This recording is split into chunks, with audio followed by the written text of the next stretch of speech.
Fabien Audat, bonjour. Bonjour. Vous êtes du SPN. Donc SPN, c'est un cluster sur Poitiers qui s'occupe de quoi en fait? On s'occupe du développement des entreprises numériques sur le territoire de l'ex-Poitou-Charentes. Donc on a 120 adhérents qu'on accompagne dans leurs projets de développement sur des thématiques diverses comme l'innovation, l'international, l'animation de communautés par exemple.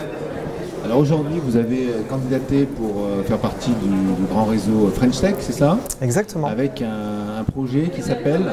Alors c'est autour de l'edutainment qui est une thématique bien spécifique dans le domaine de l'e-éducation qui est en fait l'apprentissage de façon ludique avec la production de nouveaux contenus enrichis et attractifs.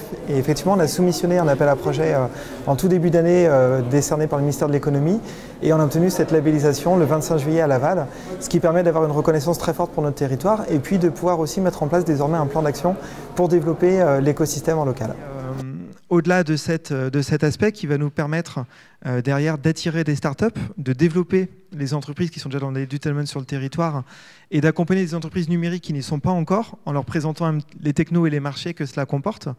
Voilà, ça va être vraiment notre ambition et nos axes stratégiques de développement.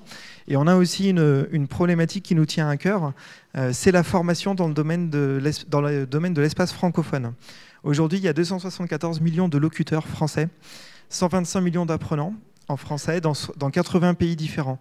Et c'est donc un marché spécifique sur lequel on pense que nos entreprises régionales ont tout intérêt à se positionner parce qu'on a l'avantage culturel et linguistique pour proposer les meilleures solutions dans ce domaine-là. Et souvent, et c'est notamment Jean-François Cerisier qui me le confiait, souvent ce sont des startups aujourd'hui américaines, asiatiques, israéliennes qui proposent des solutions dans l'espace francophone. Donc pourquoi aujourd'hui ne pas progresser et finalement faire que nos entreprises françaises soient aussi en capacité d'aller chercher des marchés à l'international? À l'international, oui, mais dans l'espace francophone si possible.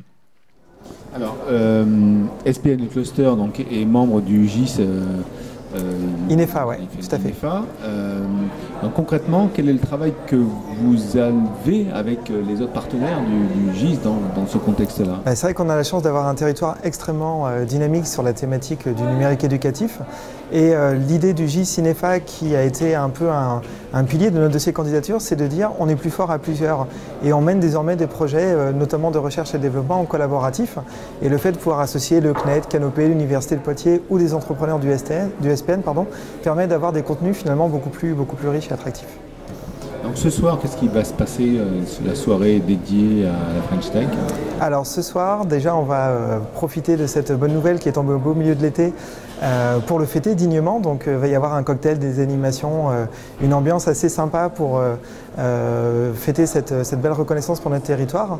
Et on va aussi réaliser une conférence pour expliquer concrètement qu'est-ce que ça apporte le label French Tech réseau thématique et aussi qu'est-ce que c'est l'edutainment, parce qu'une de nos grandes ambitions, c'est d'accompagner des entreprises qui sont déjà positionnées sur cette filière dans leur développement, mais aussi de permettre à toute entreprise du numérique de se positionner sur ces nouveaux marchés en développant des technos en lien avec l'edutainment.